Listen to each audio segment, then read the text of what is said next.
Phone की घंटी बजी और शिवानी ने फ़ोन उठाया। उधर से कोई बोला, भाभी, और रोने की आवाज़ आने लगी। शिवानी ने प्यार से पूछा, क्यों रो रहे हो छोटे बच्चों की तरह? अमित रोते हुए बोला, भाभी जी, और फिर सुबकने की आवाज़ आने लगी। शिवानी बोली, पहले चुप हो जाओ। अमित थोड़ा शांत होकर बोला, भाभी प्लीज़ भैया को छुड़ा दो, मुझसे ऐसी बात मत करो, मैं फ़ोन रखती हूँ। शिवानी यह कहकर फ़ोन रखने लगी। तभी उधर से आवाज़ आई, भाभी प्लीज़ फ़ोन मत रखना। भाभी, भैया की गलती नहीं है। क्या कर रहे हो तुम? मुझे पता भी नहीं है।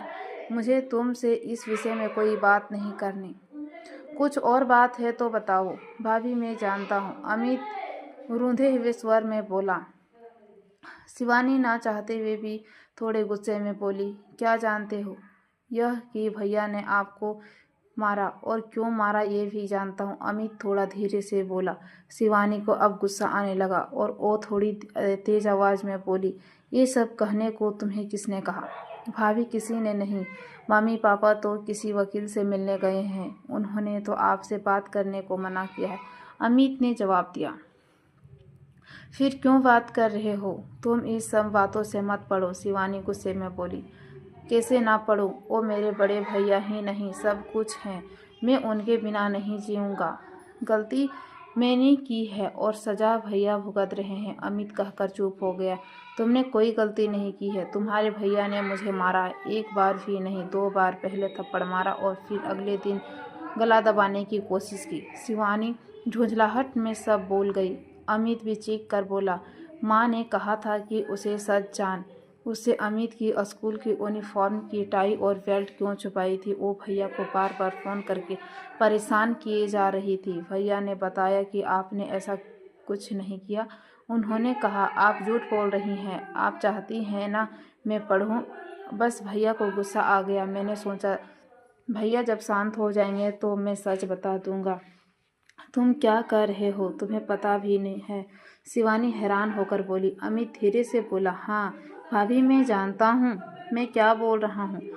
24 जनवरी सुबह 5 बजे आप दोनों बेंगलुरु के लिए निकल रहे थे। मुझे पता था उस दिन मैंने स्कूल की छुट्टी कर लूँगा, पर मम्मी पापा बोले नहीं, कोई छुट्टी नहीं, स्कूल जाओ। स्कूल में मेरा टेस्ट था और मैंने आज नहीं किया था। मम्मी पापा को पता था बुधवार को स्कूल की यूनिफॉर्म की चेकिंग होती है, इसलिए मैंने टाई बेल्ट जल्दी से बेड के नीचे डाल दी और उसके साथ ढूंढने लगा। बस ढूंढते ढूंढते समय कट गया। मम्मी को लगा आप छुपा कर गई होंगी। उन्होंने तभी भैया को फ़ोन लगाकर गुस्से में आपके लिए बहुत कुछ कहा और साथ में ये भी कहा कि आप चाहती ही नहीं कि मैं पढ़ूं। मुझे यह नहीं पता था कि इतनी बड़ी बात हो जाएगी। सॉरी भाभी, शिवानी ने दर्द भरी आवाज़ में कहा। तुमने यह बात अपने भैया से क्यों नहीं बताई? मैंने भैया को फ़ोन किया था, पर भैया ने कहा मैं बाद में बात करूंगा। मैं डर भी गया था। भाभी प्लीज़ मेरे भैया को जेल से निकाल दो, उनकी ज़िंदगी बर्बाद हो जाएगी। उन्होंने बहुत मेहनत की है तब जाकर इतनी अच्छी नौकरी मिली है। भाभी प्लीज़ मेरी खातिर। यह कहकर अमित ज़ोर ज़ोर से रोने लगा। शिवानी बोली, चुप हो जाओ, मैं तुम्हारे भैया को जेल से निकाल दूंगी, पर तुम प्रॉमिस करो कि तुम हमारी इन बातों के बारे में कभी किसी को नहीं बताओगी, अपने भैया तक को नहीं। आज के बाद मुझसे बात भी नहीं करोगे। शिवानी ने फ़ोन रख दिया। फ़ोन रख कर वो फूट फूट कर रोने लगी। थोड़ी देर बाद चुप हो गई और कंप्लेंट वापस कैसे लेनी है सोचने लगी, क्योंकि पापा ने ही वहाँ से थाने फ़ोन किया था और पुलिस रात को आकर पकड़ कर ले गई थी। तभी दरवाजे पर बेल बजती है और दरवाजे के पीपो हॉल से होकर देखते हुए दरवाज़ा खोलती है और दरवाज़ा खोलते ही अपने पापा के गले लगकर खूब रोती है। उसके पापा की भी आंखें नम हो जाती है।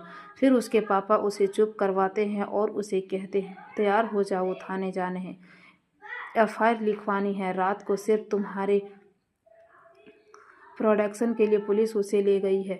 शिवानी पहले अपने पापा को पानी देती है और फिर चाय बनाकर लाती है। पापा कहते हैं, चाय क्यों बनाई? शिवानी कहती है, पापा पहले मुझे आपसे कुछ बातें करनी है, और फिर वह बैठकर सब बातें बताती है। बात सुनकर पापा एक गहरी लंबी सांस लेते हैं और कहते हैं, तो अब तू क्या करना चाहती है? दुखी मन से पूछते हैं।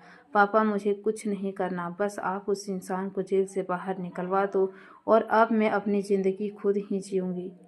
अभी पापा के साथ अपने घर जाऊंगी और नौकरी करूंगी, बस अभी और कुछ नहीं। उसके पापा उसके सर पर हाथ रखकर एक लंबी सांस लेते हैं और कहते हैं, बेटा वो तेरा घर है और सदा तेरा ही घर रहेगा।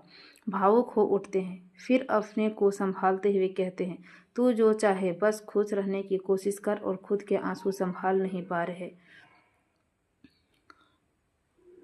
रोज से भरे हुए ये सोच कर कि उसे सजा दिलवाकर ही चैन की सांस लेंगे, पर बेटी के आंसुओं और बातों ने शांत करवा दिया। कभी कभी घर की छोटी छोटी बातों पर घर तबाह कर देती है, घर बसने से पहले ही उजाड़ देती है, सपनों के ताजमहल मिनटों में ढेर कर देती है।